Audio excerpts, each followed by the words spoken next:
So with adrenal glands, you can lose your mental edge, your immune system becomes weak, all these things. Now, if we compound this for years of training in a hot gym, sweating out like I know you have with wrestling and everything else, we come down and I say, okay, you're not digesting the food. Brain chemicals, they're made in your gut. They're not made in your brain. So the gut fills the pituitary? Well, serotonin and dopamine. Okay. Okay? So you've said, I got some anxiety, which is common in society because there's so many digestion problems. A lot of that stuff comes from poor digestion. Okay. Okay? So never knew that. Really? Estimates 70 to 90% of brain chemicals are made in your gut. Okay?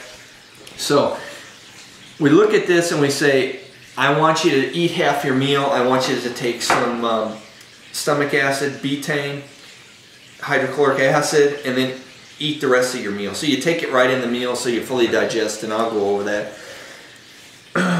The other thing you can do to add to it right away, because with anxiety in this, is taking the adrenal glandular will help right away.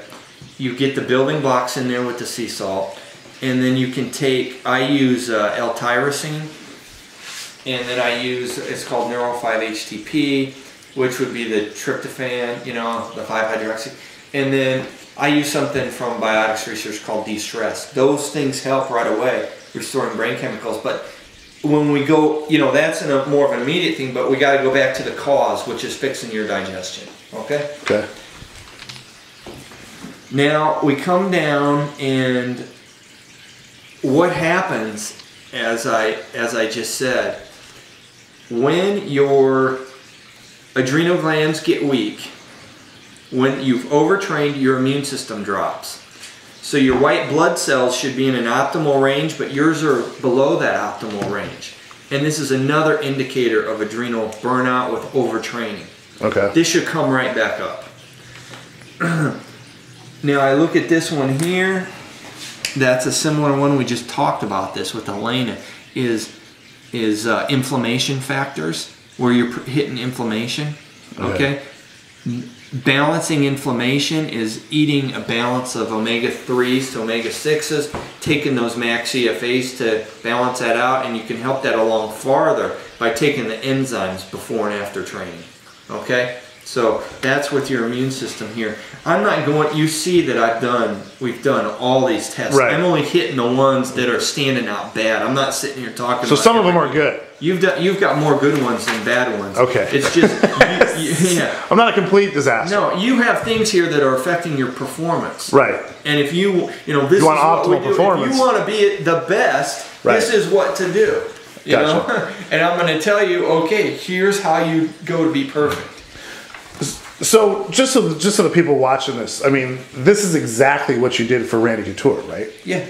I mean, exactly. Yeah, and all the other big guys that I can't name. Right, yeah. But I mean, Randy's pretty obvious because his name's plastered all over. Right, with his line. See, you know, we do this for a lot of people that are represented by different supplement companies, but they're really coming to you and using Randy's stuff. Yes. Yeah, because they get a check from them, and I don't blame them, but that's not what they use. People should know that, though, about any product that anyone endorses. I mean, if you're not really using it, athletes will get paid to use it. I mean, I know, Chuck used to use a bunch of stuff that he never used, but they paid to use it, but he didn't use. Ice things and all sorts of crap that they, but they're going to pay for it. But I mean, the important thing to know, and this, from an athlete, is what really works, and this is what really works. So that's what's kind of cool. And that's why actually we jumped on it as ProFight Network. So and that's what Randy had said, because he had a couple lines, and we made this line from a pharmaceutical company to right. He wanted to get, okay, let's do what we're doing here and then make this into a company. So, exactly. Yeah, so it's kind of funny when we talk about that. All these athletes all over. And I mean, and we respect that you don't say names. No, I can't on that, especially when they're getting contracts to get paid. You know, that's their livelihood. So, okay, when we come down here, these would be factors here when I look at red blood cell count, hemoglobin. This tells me you need more water. Yeah, okay, a little hydration issue. You're not drinking water, you're not retaining water. So if you're not drinking water, solution, drink water. If it's just a not retaining thing, a lot of times that can be a low mineral issue. You know, because it goes into osmosis and all this, and the water that you retain, if you're low in minerals, you won't retain as much. And the sea salt's going to help that. Make sure you're drinking enough water. Okay.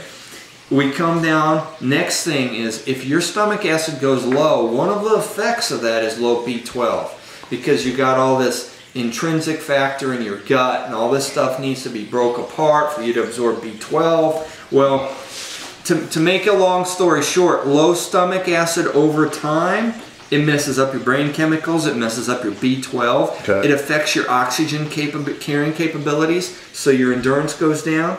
So again, we take the stomach acid, that's the long-term fix. The short-term thing is you start taking sublingual B12. Which I just started actually doing that after I did this blood test, because they had the ones that dissolve in your mouth. You know, it's important to remember, I know we talked about it in a different video, that you dissolve it, don't chew it. Yeah, I'm not going to make you say it like the I hope not. So you dissolve it completely in your mouth. You know I got to add humor. Yes. So, and that will take care of that, and that's something that somebody can take with those B12s and, you know, make some changes rather quickly. Okay. If they're low in it like this. So then I come down to the vitamin D, which you were also low in vitamin D. Jesus. And I live by the beach. Yeah, and you were not near as low as Elena. Okay. Okay. She's super low. Gotcha. Okay. You're in a range you can bring it right up there easily with a few drops of vitamin D every day. You're sitting at 39. Ideally, you should be 65 to 85 in that range. Okay. So taking vitamin D, it just goes to show you how much that you need to be in the sun. These people that are across these others, you know, look at the whole Midwest. Right. I've tested a lot of people in Iowa. Obviously, every other person in Iowa is a fighter. Yeah, yeah. What else you do that? You go out with the cornfields, and then you get vitamin D. Yeah, you know. So are they low or high? Because I mean, they're okay. Because they're all real. What happens is you only get actually the whiter your skin is, the better you can convert vitamin D. That makes sense. So if you're black and you're indoors, you're definitely going to be real low. So you need to eat. So you got and look at it, because if you don't, you know, you cancers and all these other things. Is that why black people have a higher? Some cancers they have a higher level than other people.